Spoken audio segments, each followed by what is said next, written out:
Deuteronômio capítulo 5, nós vamos ler o verso 6 e o verso 11. Deuteronômio, capítulo 5, verso 6 e verso 11. Vamos ler todos juntos? Eu sou o Senhor teu Deus, que te tirei do Egito, da casa da servidão. Verso 11. Não tomarás o nome do Senhor teu Deus em vão, porque o Senhor não terá por inocente o que tomar o seu nome em vão. O que há em um nome? O que há de tão especial, de tão importante em um nome? Esse foi um questionamento feito por Julieta, no célebre romance escrito por Shakespeare, Romeu e Julieta, questionando a respeito de que ela não importava o fato de o seu amado Romeu ter nascido em uma família que carregava um nome que era inimigo da sua. Porque o nome não dizia respeito a quem Romeu era, ao seu caráter, à sua pessoa, era apenas um nome, era um rótulo, não era a essência da pessoa. Dessa forma, mesmo ele sendo de uma família que era considerada inimiga da sua, cujo nome carregava inimizade com sua família, isso não ia fazer diferença. E, de fato, muitos têm esse pensamento de que o nome não tem importância. Isso é comum em nossa sociedade. Por mais que, quando a gente, os pais aqui principalmente, aqueles que já tiveram seus filhos, que estão aí no processo de escolher o nome de um filho, pensa com carinho, vê uma lista de nomes que tem mais afinidade, mas nós não temos tanto uma relação de o que significa esse nome, o que representa esse nome. E deveríamos ter essa preocupação. E quando a gente olha para a cultura bíblica, para a palavra de Deus, para a cultura do povo de Deus, a gente percebe que a relação do povo com o nome é bem diferente do que a gente vê hoje. Para a cultura hebraica, para a cultura bíblica, o nome estava ligado a quem a pessoa era, ao seu caráter, à posição que a pessoa ocupava. Por exemplo, Abraão, o nome Abraão, antes de Abraão receber esse nome, o seu nome era Abrão, que significava um pai ilustre, um pai elevado.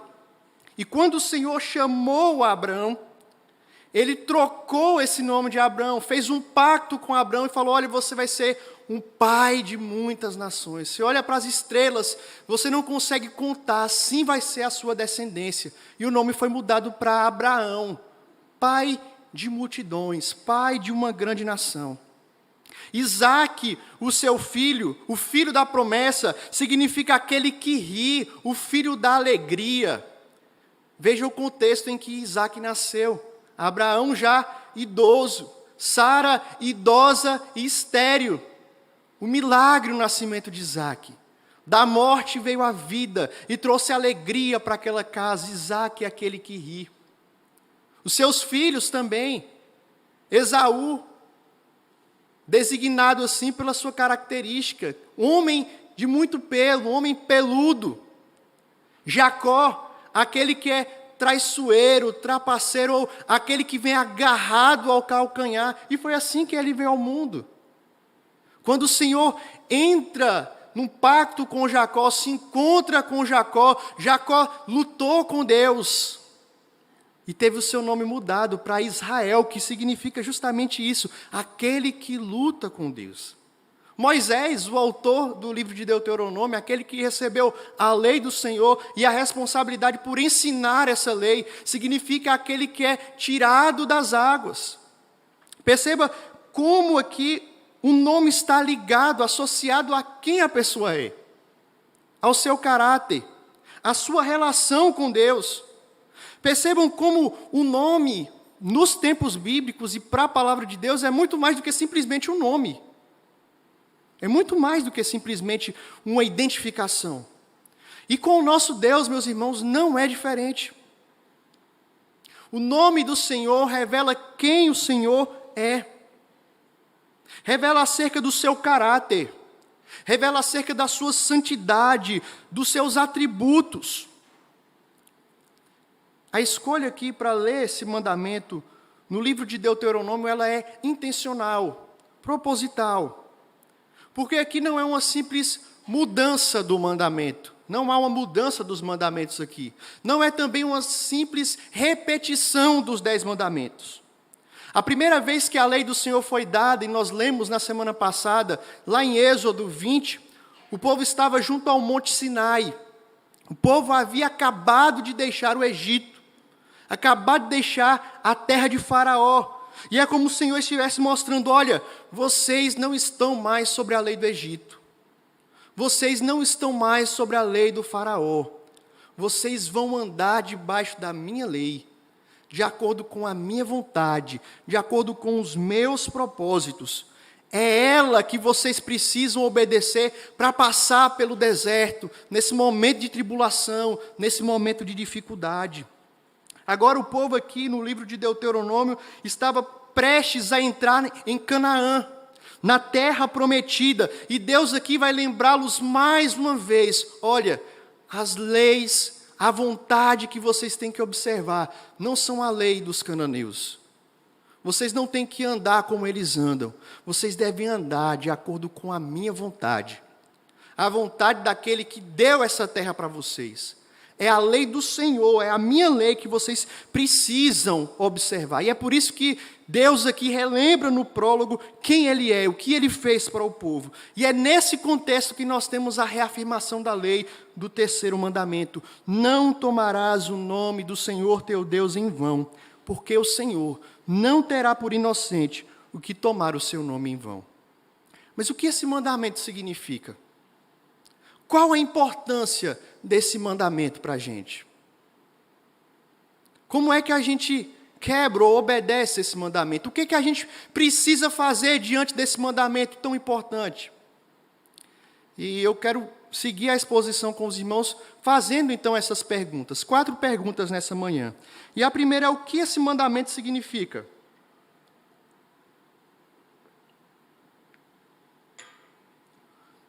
Veja, o mandamento aqui não significa que a gente não pode falar o nome de Deus em hipótese alguma. Não é isso que o mandamento aqui nos diz. Pelo contrário, nós vamos encontrar em diversas passagens das Escrituras, mostrando ordenança para a gente clamar o nome do Senhor.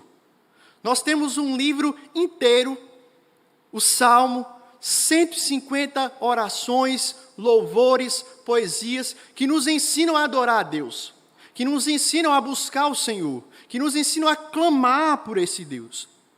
O mandamento aqui é claro ao dizer que ele não pode ser tomado em vão. Ou, em outras palavras, não podemos usar de maneira indevida o nome do Senhor. Lutero, ensinando a respeito desse mandamento, ele disse que ele consiste no pronunciar o nome do Senhor, seja qual for a maneira, para fins de mentira ou vício de qualquer espécie. Calvino, ele vai ainda mais além. Nas Institutas, ele aponta que esse mandamento significa reconhecer a magnificência do nome de Deus, a sublimidade do nome do Senhor. Implica em não abusar de forma temerária do seu nome, com ambição, de forma avarenta, por divertimento. O nome do Senhor deve ser usado para louvá-lo com sabedoria, justiça e liberdade.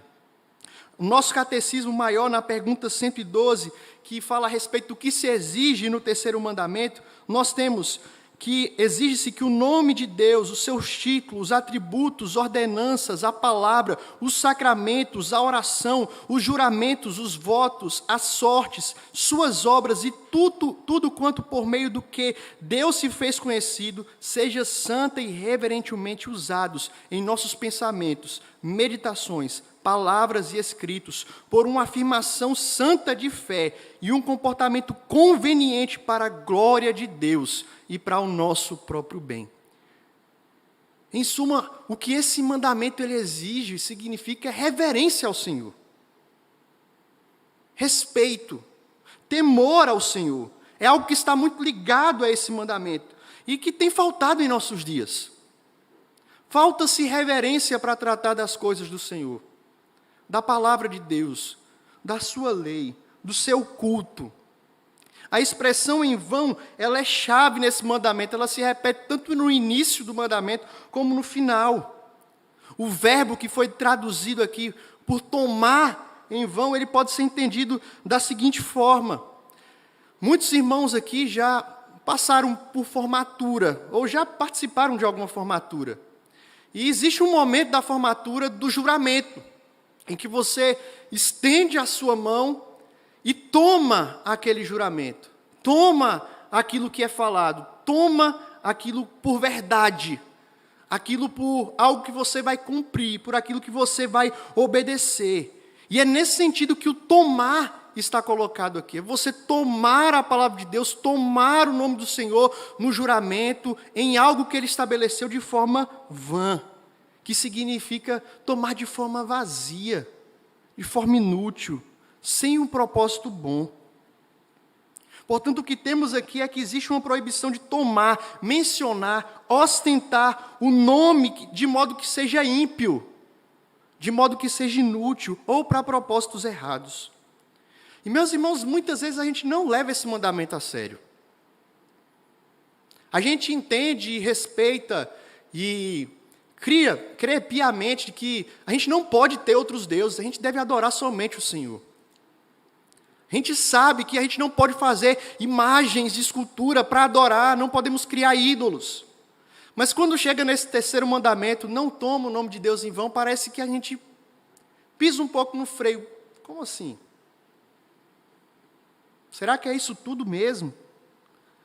E quando a gente observa, por exemplo, para o que Levítico dizia a respeito disso, 24:16, nós temos que todo aquele que blasfemar, que falar em vão, falar mal, usar mal o nome do Senhor, certamente será morto. Toda a congregação o apedrejará. O estrangeiro, assim como o nativo, quando blasfemar contra o nome do Senhor, será morto. Veja a gravidade, a seriedade, que é tomar o nome de Deus em vão, que é usar mal o nome do Senhor. Hoje ninguém vai morrer porque fala o nome do Senhor em vão. Aqui o equivalente seria a disciplina eclesiástica, mas o ponto aqui é nos mostrar como é algo sério. Não é brincadeira. Não é um nome comum. É o nome do nosso Deus. É o nome do nosso Senhor, é o nome do nosso Salvador. Não tomarás o nome do Senhor teu Deus em vão. O Senhor requer de nós o uso devido do seu nome. Isso nos leva a uma segunda pergunta. Se isso é tão sério, por que esse mandamento ele é importante? Qual a importância desse mandamento? Por que esse mandamento de não tomar o nome de Deus em vão, ele é tão importante? A gente já disse no início que, para a cultura hebraica, o nome estava muito relacionado a quem a pessoa é, o seu caráter, a sua essência. E com o Senhor não é diferente. Veja, por exemplo, o que diz o relato lá em Êxodo, capítulo 3. Quando Deus falou para Moisés, no meio da sarça ardente, Moisés fez uma pergunta para Deus. Ele disse: Senhor, se eu for até os israelitas e lhes disser, o Deus de vossos pais me enviou a vós, e eles me perguntarem, qual é o nome do Deus? Qual é o nome dele? O que é que eu vou responder? E Deus responde a Moisés com as famosas palavras: eu sou quem sou. Diga isso ao povo. Eu sou me enviou a vós. O eu sou me enviou a vós. Veja, Deus se denomina aqui como autoexistente, como soberano. E de fato, o nome do Senhor, o nome pactual, que é esse que apresenta aqui, que eu coloquei para vocês, que é esse tetagrama, toda vez que na Bíblia apareceu o nome Senhor com as letras maiúsculas, foi esse nome que foi escrito aqui. Ele representa esse Yahvé, traduzido por Yahvé. Nós não sabemos como o nome de Deus ele é pronunciado. Para os irmãos terem ideia, os copistas eles tinham tanta reverência por esse nome, que havia uma pena específica para escrever esse nome. Eles não ousavam pronunciar o nome de Yahvé. tamanha reverência, tamanho temor que se tinha pelo nome do Senhor. E esse nome, ele provavelmente tem na sua raiz o verbo ser. Ou seja, indica que Deus é aquele que é. Esse é o seu nome, que aponta para a autoexistência de Deus, para a autossuficiência de Deus, para a independência e imutabilidade em contraste com os falsos deuses que não existem. Nós vemos a mesma coisa lá em Êxodo capítulo 33. Moisés ali no monte pediu para que Deus mostrasse a sua glória. E como resposta, Deus falou para Moisés: farei toda a minha bondade passar diante de ti, e proclamarei de ti o meu nome, o Senhor. Sabe o que está acontecendo aqui? O modo de ver a glória de Deus é ouvir o seu nome. O modo de conhecer o nome do Senhor, o Deus misericordioso, gracioso, não é apenas conhecer sobre Deus, é conhecer o próprio Deus. Ele se revela pelo seu nome. Deus se manifesta ao falar o seu nome. Nós sabemos quem Ele é pela sua palavra, pela sua revelação, pelo seu próprio nome. E é por isso que Ele vai se revelar nas Escrituras, principalmente aqui no Antigo Testamento, com diversos títulos, diversas formas. Ele é o Yahvé, o Deus Todo-Poderoso. Ele é o Yahvé, Deus Altíssimo. Ele é o Yahvé, meu pastor, a nossa justiça, aquele que está ali, aquele que permanece no meio do seu povo, que habita no meio do seu povo. Ele é aquele que tem um nome santo. E toda vez que nós falamos o nome do Senhor, ouvimos o nome do Senhor, a gente deve relembrar da graça, do privilégio que é conhecer esse Deus. Ele se revela a nós através do seu nome.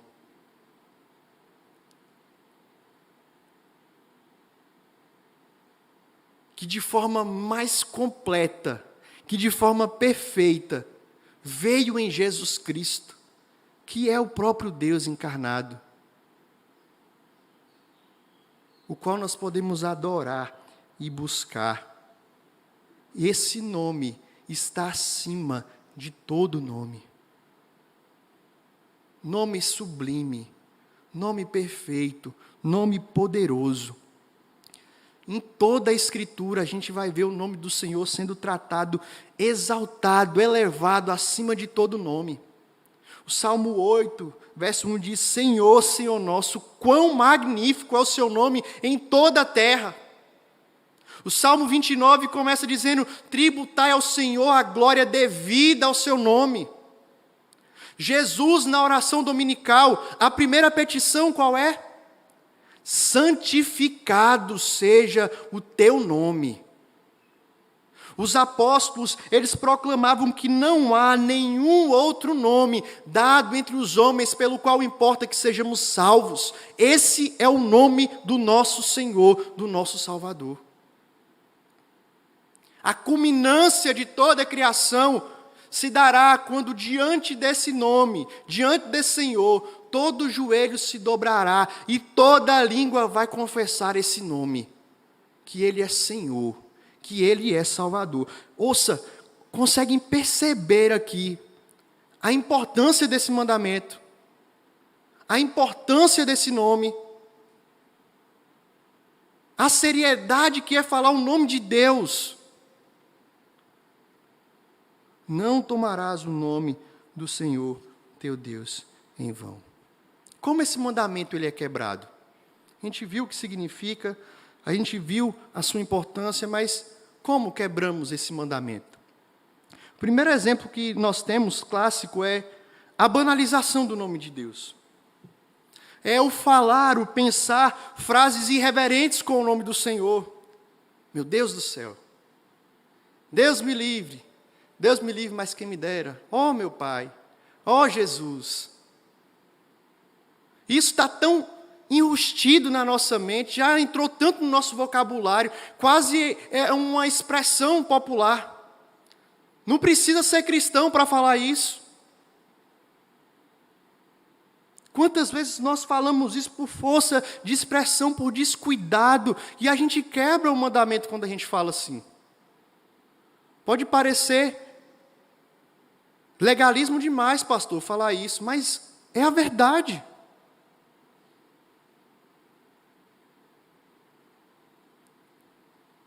Um escritor, teólogo suíço, ele diz que o fato não está em falarmos essas expressões em si, porque nós podemos usar essas expressões, meu Deus, ó Senhor, sim, se nós tivermos o coração e a intenção de buscar o Senhor, de glorificar o Senhor, mas quando nós usamos de forma indevida, de forma leviana, sem pensar na seriedade, na riqueza, no poder que há no nome desse Senhor, nós estamos pecando. Nós estamos quebrando esse mandamento. Segunda forma de quebrar esse mandamento é através da hipocrisia. Nós podemos conhecer o nome de Deus, clamar o nome de Deus, usar o nome de Deus, mas não viver isso que a gente fala. É aquela ilustração da esposa que chega para o pastor e fala: pastor, meu marido, em casa o senhor não conhece. Não, minha irmã, mas ele é uma bênção, está aqui no louvor, cantando, faz aqui na igreja, é uma bênção, mas em casa vive completamente diferente daquilo que prega. Vive completamente diferente daquilo que ele proclama aqui. A hipocrisia é uma forma de quebrar esse mandamento. Juramentos falsos. A Santa Ceia do Senhor, ela é uma forma de juramento. Nós relembramos aqui aquilo que Cristo fez por nós. Mas quando a gente participa da ceia, sem estar com o nosso coração aqui, sem a fé que nos é devida, nós participamos de forma hipócrita. Nós quebramos o mandamento do Senhor. A gente vem à igreja, a gente canta louvores, a gente até lê o que está aqui na Bíblia, mas não passa disso. Quando isso acontece, meus irmãos, nós estamos quebrando, nós estamos tomando o nome de Deus em vão. Uma terceira forma que nós podemos encontrar de tomar o nome de Deus em vão é criando falsas imagens desse Deus. Um Deus que é o gênio da lâmpada, aquele que você esfrega e faz o que você desejar. Ou um Deus bonachão, aquilo que vai te dar o que você pede e ele não requer nada em troca de você. Um Deus que aceita tudo e todos como é, sem arrependimento, sem abandono de pecado. Pessoas criam falsas imagens desse Deus. Criar falsa imagem de Deus é reduzir quem Deus é tomar o nome do Senhor em vão. O pastor e teólogo Franklin Ferreira, ele vai mostrar uma quarta forma da gente tomar o nome de Deus em vão, que é quando a gente usa o nome de Deus para manipulação. E isso acontece muito, ele aponta na questão política, na forma pública. Quantas pessoas usam o nome de Deus, valores do reino de Deus, e se associam à sua pauta política, corrompem o nome do Senhor com a política. Quantos políticos chegam no período da eleição e eles têm que correr para a igreja para ganhar voto dos evangélicos, mas não vivem nada disso, usam o nome de Deus para manipular. Isso é tomar o nome do Senhor em vão. Associar o nome do Senhor a questões vãs, a questões inúteis, a questões que diminuem o nome do Senhor e a glória do Senhor. Mas essa manipulação pode acontecer também dentro da igreja, quando se prega o que não está na palavra, com informações imprecisas teologicamente, por meio de uma diminuição da imagem de quem Deus é. Não se prega de fato todo Deus, toda a sua lei, toda a sua palavra, por meio de músicas que não retratam com fidelidade quem é o Senhor, que diminuem quem é o Senhor, que diminuem a sua palavra. Por meio de profetadas, pessoas que vão falar algo que não está nas Escrituras, por meio de palavras que dizem que era o nome do Senhor, mas que são palavras humanas. Isso é tomar o nome de Deus em vão. Usamos também de forma irreverente, quando contamos piadas como o nome de Deus. E isso a gente entende quando pega um canal como Porta dos Fundos da Vida e faz uma sátira a respeito da igreja, faz uma sátira a respeito de pastores, a respeito dos evangélicos. Eles estão blasfemando, mas quantas vezes nós achamos que estamos contando piadas inocentes, colocando o nome de Deus no meio, colocando o nome de Deus em futebol, colocando o nome de Deus nas nossas diversões. A gente peca, a gente cai nesse mandamento. Mas uma última forma de usar aqui é usar de forma mecânica, usar de forma automática.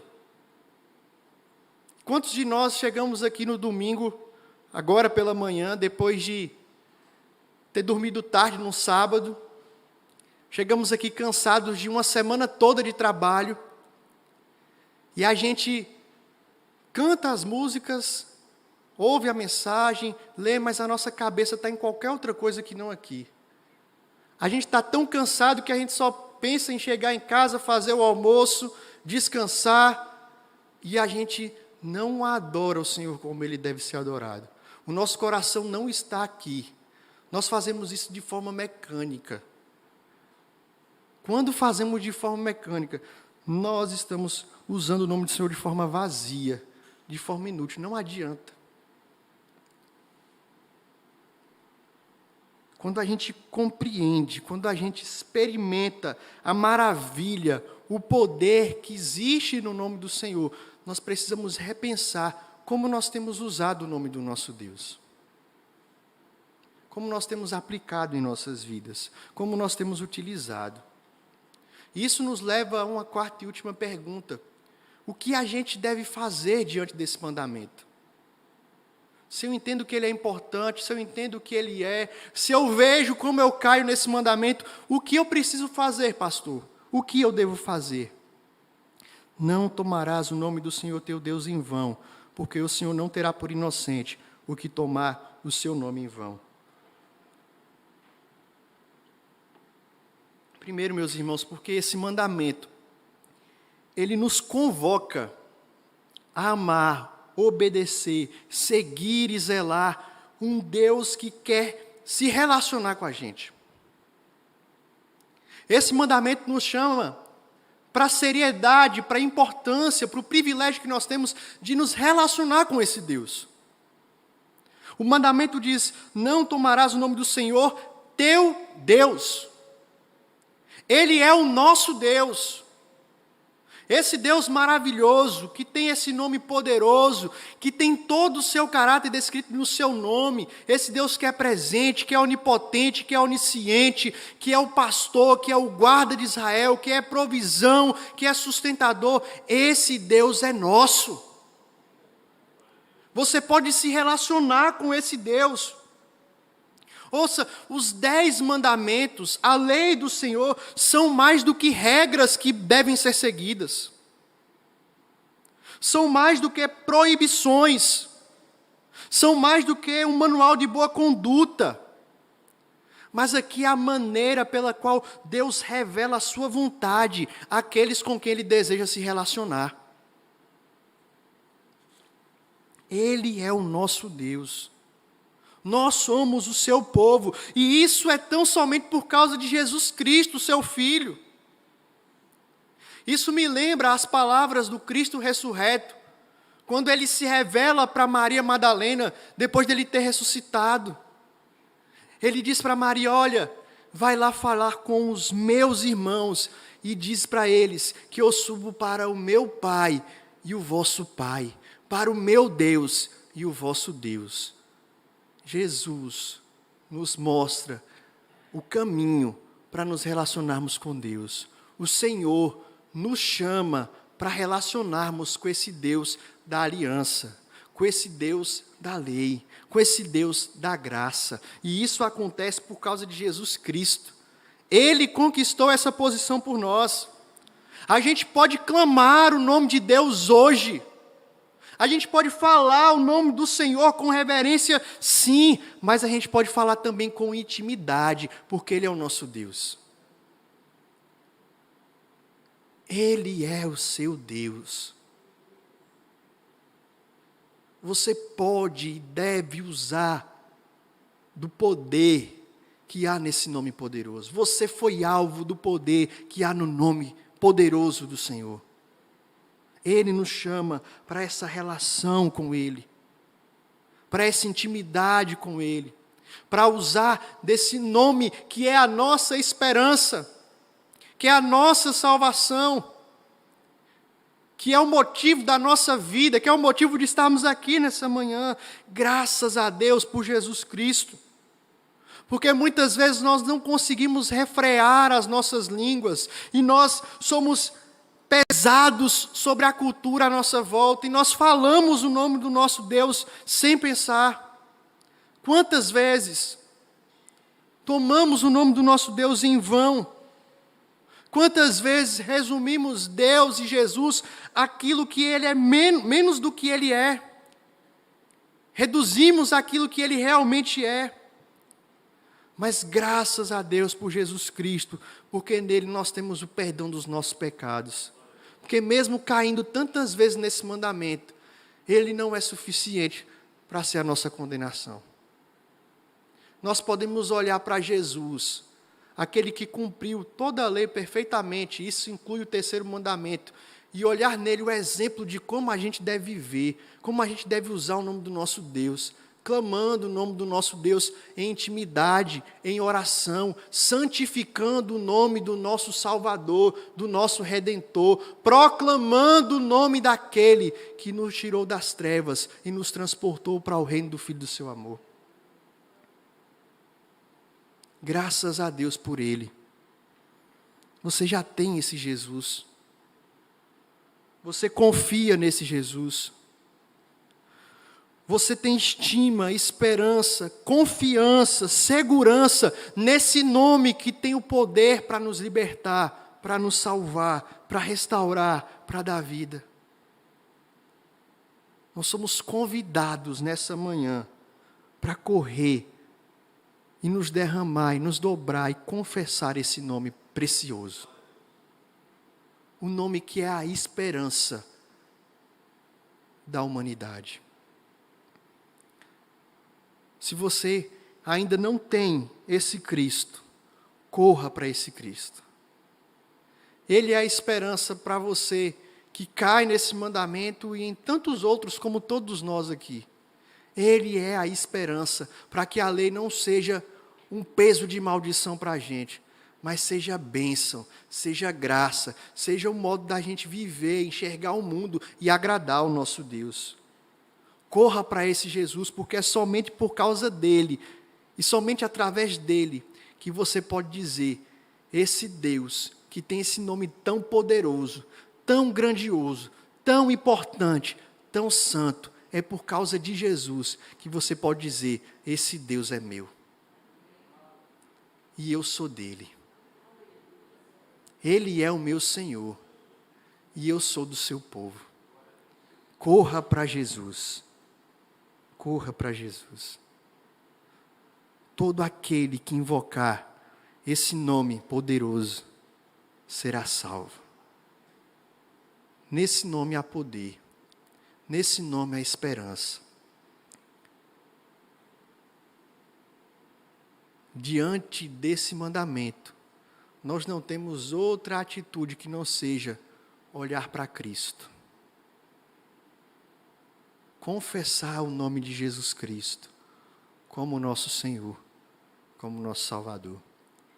Que Ele nos ajude a vivermos em obediência à palavra do nosso Deus.